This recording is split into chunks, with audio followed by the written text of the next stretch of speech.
Olá, queridos, Deus abençoe você, Deus abençoe sua família, sua vida. Estamos aqui de volta, Pastor Sérgio, esse amigo que vos fala. E se porventura você ainda não se inscreveu no canal, se inscreva, ative o sininho de notificações, deixe o seu like, para que todas as vezes que colocarmos um vídeo, trazer uma reflexão, você receba em seu aparelho, seja edificado e abençoado e possa abençoar outros também. Eu quero orar com você, porque tudo começa bem quando começa com oração. Você já orou hoje? Você já levou a Deus uma palavra de oração? Então ore comigo. Esse é o seu momento. Essa é a sua hora.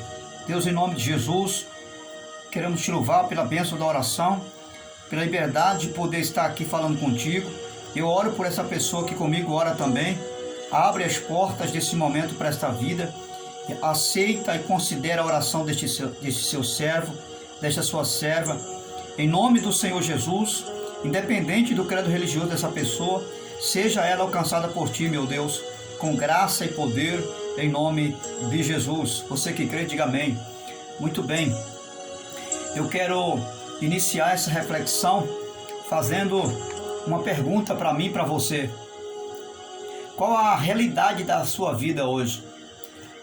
Qual é o cenário em que você se encontra hoje, em pleno século 21, qual é a realidade da situação que você está vivendo?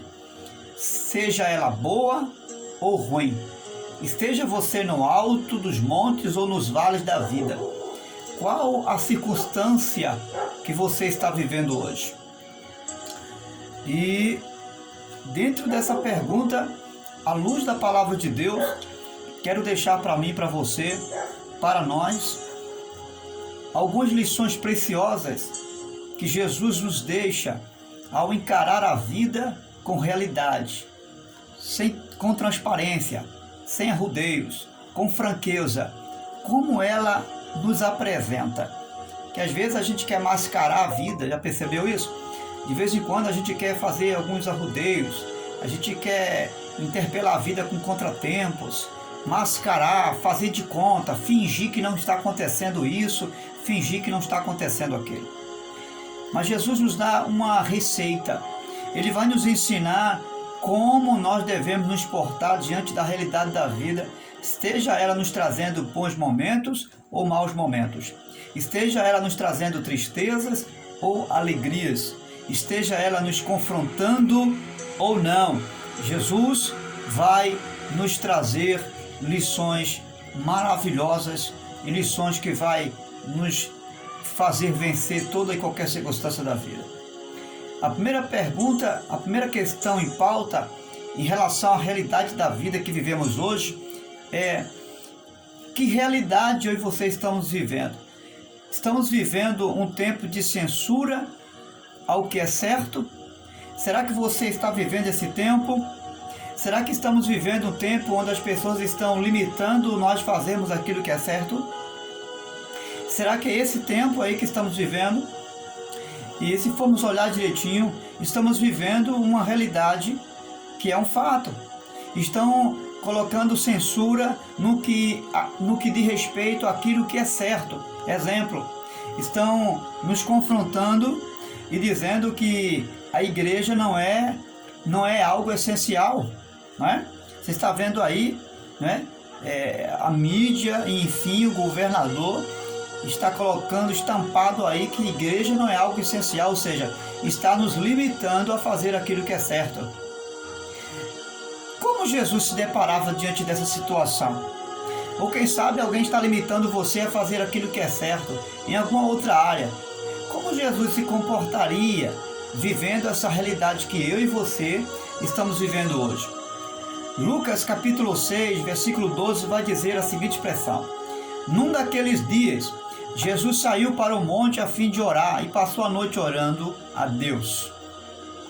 O texto sagrado diz: num daqueles dias. Que dias eram esses que Jesus estava vivendo?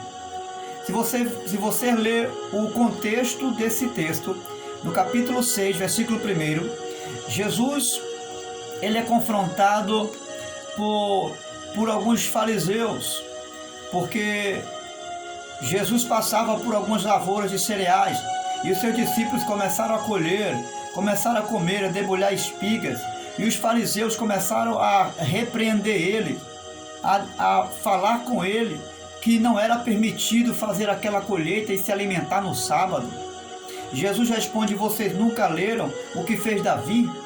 Quando eles e seus companheiros estavam com fome, entrou na casa de Deus tomando pães, o pão da presença, comeu o que apenas os sacerdotes era permitido comer, deu também aos seus companheiros. Então disse Jesus: o Filho do Homem também é Senhor do sábado. Você vai observar que eles censuram Jesus e limitam Jesus de fazer algo que diante de Deus era justo fazer.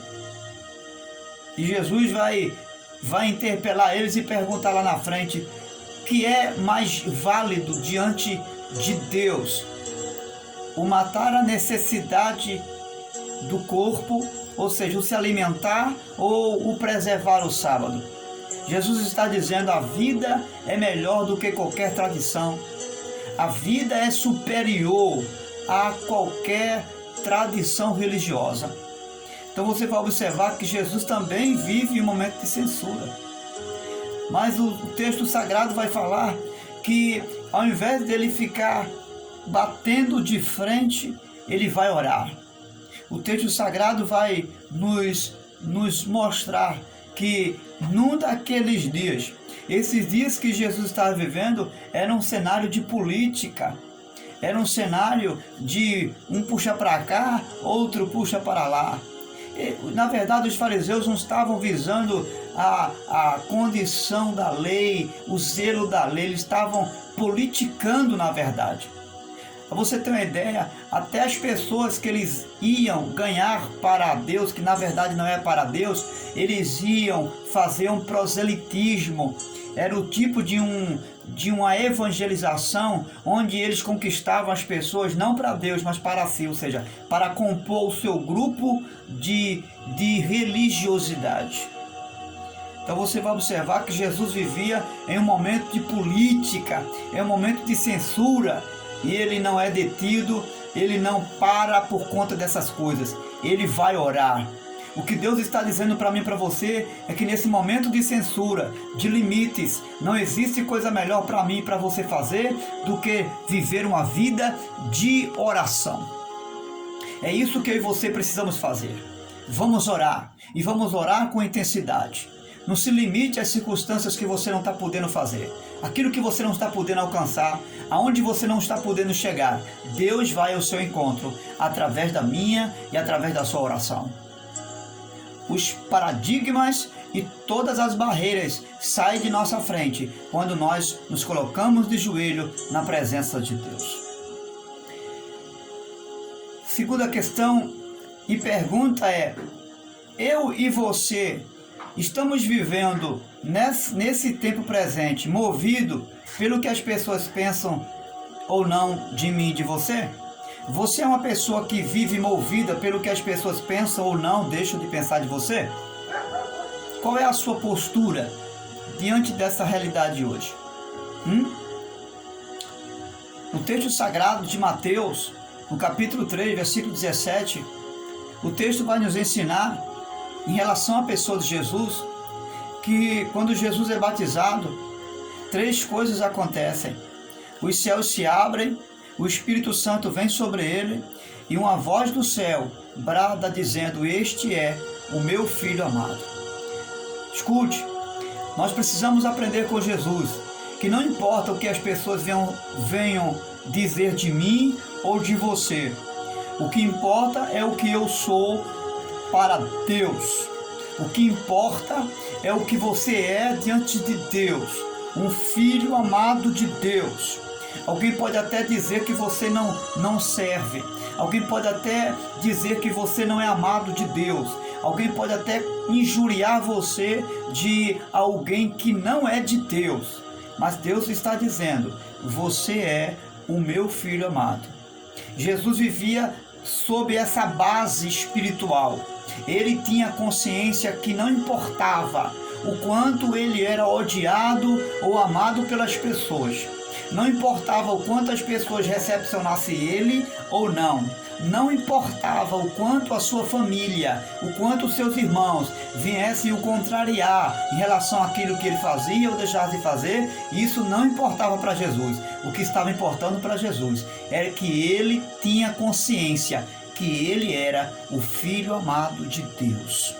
E que não havia nenhuma circunstância que pudesse levar ele a viver uma inferioridade de vida, porque ele sabia que ele era o Filho amado de Deus e que Deus o amava e não importava com circunstâncias ele pudesse viver, qual o cenário em que ele pudesse estar. Não importava se Jesus estava granjeando uma multidão ou não. Não importava se Jesus estava sendo aplaudido ou não. O Pai estava ali como um Pai amado dele. E ele estava ali como Filho amado. Isso era a base de um ministério e de uma vida salutar de Jesus. Coloque em seu coração que você é o Filho amado do Pai. E não importa o que as pessoas venham a pensar ou deixar de pensar de você. Siga em frente, porque você é o Filho amado do Pai. Terceiro lugar, você e eu somos alguém que, volta e meia, nós costumamos revidar alguém? Será que você e eu costumamos revidar os insultos que as pessoas fazem a mim? Quantas coisas que, volta e meia, alguém insulta a minha fé, alguém insulta a sua fé, e alguém leva a você uma palavra dura que a vontade mesmo é de revidar. Qual é a minha atitude numa hora de insulto? À luz da palavra de Deus, 1 Pedro, capítulo 2, versículo 23, o apóstolo Pedro vai dizer que quando Jesus é insultado, ele não revida, mas entregava aquele que julga com justiça. Vamos fazer como Jesus? Ao invés de nós revidar, ao invés de nós jogar pedra sobre pedra, ao invés de nós buscar justificar uma razão nossa, mesmo estando certo, ao invés disso, a palavra de Deus vai nos ensinar, à luz da vida de Jesus, que ele entregava a Deus a quem tudo julga, aquele que julga corretamente. Ele não ia buscar razões, ele não tentava se justificar ou se autoproteger. Não, ele entregava aquele que tudo julga e julga corretamente. Vamos procurar fazer isso? Vamos deixar de lado tentar justificar, buscar razões, buscar mostrar que está certo e que não está errado. Vamos deixar isso de lado. Vamos imitar o nosso Cristo, vamos imitar o nosso Salvador, em não revidar, em não fazer o mesmo ou jogar a mesma moeda que jogaram para nós. Vamos entregar a Deus como Jesus assim fez. A outra questão: como você e eu encaramos os problemas, com leveza ou com dureza? Quando surge os problemas diante de mim e de você, como é que nós encaramos? Com dureza, como um fardo pesado, como um jugo pesado ou com leveza, ou seja, com facilidade, com destreza? Como eu e você se porta diante das durezas da vida? O texto sagrado vai nos mostrar uma realidade que Jesus se encontra em Marcos capítulo 5, verso 21. A Bíblia diz que Jesus se depara diante de dois problemas ao mesmo tempo. Quantos problemas você está encarando? 2, 3, 4? Ah, pastor, é inúmeros os problemas. São incontáveis os problemas. É mesmo? Vamos aprender com Jesus como conviver com os inúmeros problemas? Vamos aprender? Marcos 5, 21. A Bíblia diz que Jesus está no caminho e aparece um homem chamado Jairo. É um homem de sinagoga, é um líder de uma das sinagogas, e ele vinha pedir a Jesus socorro porque sua filha estava tremendamente doente. Antes que Jesus atendesse o pedido de Jairo, chega uma mulher por trás dele no anonimato, sem ele saber, sem ele conhecer, toca na hora do seu vestido e o poder de Jesus cura aquela mulher. Deus é glorificado e você já sabe o contexto. Mas vamos nos aproximar de Jairo. Mais adiante, quando esse milagre acontece, Jesus atende Jairo, e quando no caminho em que Jesus vai ao encontro da filha de Jairo que está enferma, ao recepcionar Jairo, Jairo disse: crês tão somente, não temas. Mais adiante, os servos de Jairo chegam e dizem: Jairo, não incomodes mais o mestre, porque tua filha já morreu. Escute, Jesus, ele não se espanta com aquele comportamento do servo que diz que a sua filha já morreu. Jesus olha para Jairo com o semblante, é claro, de Jairo já triste, e ele diz: não tema, Jairo, não tenha medo, apenas creia. Louvado seja Deus. Você sabe o que é que Jesus nos ensina? Ele nos ensina a enxergar as coisas difíceis do lado de fora apenas, e não do lado de dentro. Jesus, ele enxerga os problemas apenas do lado de fora e não do lado de dentro dele. E esse é o segredo de Jesus encarar as coisas de forma muito leve, sem fardo, sem jugo pesado. Esse é o método que Jesus usa para enxergar as coisas, a vida dura, as coisas de ordem de natureza impossível, muito fácil. Porque ele não vive os problemas exteriores dentro dele. Ou seja, os problemas que estão do lado de fora, ele não traz para dentro dele. Pelo contrário, ele administra os problemas que estão do lado de fora através de uma vida de leveza, de uma vida de poder que ele já vive no seu interior. Você percebe agora porque nós muitas vezes vivemos uma vida de jugo e de fardo pesado, mesmo estando ao lado de Jesus? Porque nós não estamos fazendo como Jesus fazia. Nós não estamos encarando as coisas do lado de dentro para fora. Nós estamos enxergando as coisas do lado de fora para dentro. Ou seja, estamos trazendo os medos e os fardos, os problemas que estão do lado de fora, estamos trazendo para dentro de nós. Ao invés de vivermos um problema, estamos vivendo dois problemas. O primeiro é enxergar eles do lado de fora. E como se isso não bastasse, estamos trazendo esse problema para o nosso interior. Ou seja, ficamos sem a graça e o poder de resolver os problemas. E quando enxergamos os problemas, enxergamos de uma forma humana. Enxergamos no âmbito horizontal e não da vertical. Jesus não tinha um olhar para os problemas do interior para fora, não. Ou melhor, do exterior para dentro. Ele olhava os problemas de dentro para fora. Por isso que os problemas não conseguiam entristecê-lo. Por isso que os problemas não conseguiam vencê-lo. Por isso que tudo que Jesus enfrentava, seja qual fosse a sua realidade de vida, era a um nível espiritual. Ele enxergava com os olhos espirituais.